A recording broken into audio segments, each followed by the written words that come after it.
if we have in the old system, we have this diversity of ideals where basically each person is pursuing their own separate agenda, and it's generally wrapped up around their own personal glory. How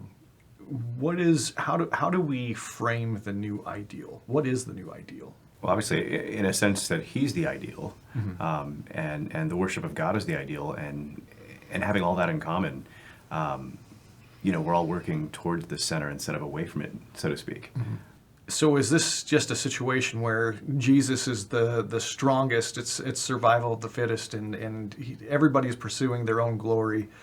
Caesar's pursuing his own glory, and James and John here are pursuing their own glory, and Jesus just says, "Nope, I'm the winner. It's going to be all about my glory." Or is there something more going on here? But Jesus is not just a competing system. He's the author of the universe. His system is should be the system, so to speak. But it's also the one that, oddly enough, the one where we're pursuing God's glory is the one that ends up glorifying the community the most as well. It's funny that by not pursuing your own self-glory, you actually will get the most glory for yourself that you could possibly get. Yeah, that is an interesting aspect of the kingdom here, and we see here that Jesus has a question when James and John want to be sitting at the right hand and the left hand. Jesus has a question for them, and what is the question, and really what's he getting at?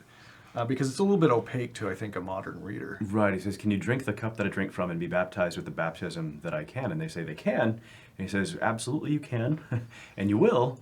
But obviously then says, "But to sit at my right hand is not for me to give. It's for those that's been prepared." But in this case, it almost seems like maybe Jesus is alluding to his own death. He's going to be crucified and murdered essentially, and as we learn in church history, most of the apostles did actually drink that same cup. Right. And if we look at it, Jesus is alluding to kind of the content of the ideal. It's him, but he's pulling back the curtain, I guess, a little bit on what that means to be him. And the cross is obviously a really essential part of who he is and the content of the ideal, so to speak. And it seems like he's saying, can you embrace sacrifice? Can you lay down yourself? And they don't really seem to know what they're saying. Would you agree with that? Definitely seems like this entire situation is couched in naivete on their part. Yeah. And so, as you pointed out, they're going to have to embrace that, but that's obviously going to come after Jesus' crucifixion, resurrection, the ascension, and the coming of the Holy Spirit, and all that stuff's going to happen first.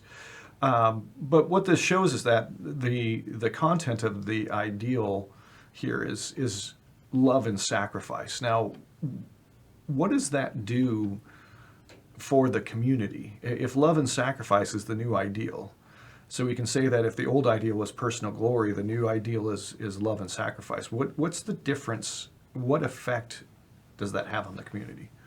Absolute cohesion. You hear it said that the blood of the martyrs is the seed of the saints, and oftentimes that's what the church did grow magnificently on. And it was this demonstration of love and sacrifice that actually built the church. And you think, if you wanted to stamp out some sort of movement, that such persecution might be the exact way to do it. And yet in the church's case throughout history, it's been quite the opposite. And how does that change the motivation for the people within the community? So if I live in a community, say I'm under Caesar, and Caesar's all about Caesar's glory, what's my motivation for pursuing that ideal of Caesar's glory? So most commonly it's maybe you think that there's some little niche of glory you might be able to carve out along the way. Right. But in some other cases, maybe it's the threat of punishment that motivates you along. There's more of a negative motivation than a positive one, I would say, for most people. So how does this new ideal of love and sacrifice change the motivation for people who are within the community? Yeah, it's much more of a positive motivation than a negative. It's not motivated by the threat of punishment, but by love and as you pointed out, sacrifice. And there's just something about, when somebody demonstrates true love for you and sacrifices for you, it just compels the same in you. It just does. Yeah, yeah. And so, what is it that if a community needs to be moving towards the center in order to have cohesion, and you hold up sacrifice, that seems like a strange thing for people to want to pursue, doesn't it? I mean, it's very counterintuitive. I mean, there's an obvious reason why. He's talking about, the in the Gentiles they lord it over people. That's not the way you're supposed to be. He's basically saying people pursue this system of personal glory for a reason. It seems very strange to hold up this counter example of, hey, instead of pursuing your own glory, how about pursuing sacrifice?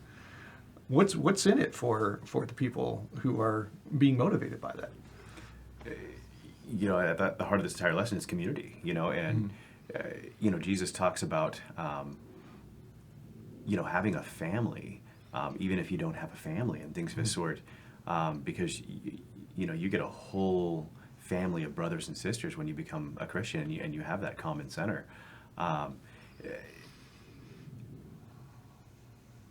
don't know, pursuing your own glory. Oftentimes, people get, I think you pointed this out in a lesson a couple weeks ago, larger and larger yards, and they get further and further separated from any sorts of community, and they kind of turn into larger and larger islands, the very antithesis of community. Right. And so it's not a system that's predicated on the idea that if you pursue your own glory, you're going to fail, so don't pursue it. I think it's more of you might just succeed, and in your own success are kind of the seeds of your own ruin. So how is it that as Christians, how is it that we embody this this ideal? Like what is it that we do in order to make the community more real? Paul gives some advice that's right in hand with what Jesus says here, and I don't remember where he said it, but it's let each esteem others better than themselves. And it's in the Old Testament we're told to love your neighbor as yourself, and here Paul says actually let each esteem others better than themselves. And I think that's the pursuit there, and making sure you're not just worried about your own needs, but figuring out the place where you can actually be even more concerned potentially of others. Yeah. Now, is that a call to naivety? Do I need to pretend that somebody who's clearly not better at me, don't be better at me. Is that a call to naivety? Is that just saying I should pretend that somebody who's clearly not as good at something as I am really is? Is that what it means to esteem somebody? What does that call really look like? I mean, the call really looks like it's not pretending they're better than you at something or anything like this, but it's being concerned for their good, potentially more than you're concerned for your own good. Okay. And that's the nature of sacrifice.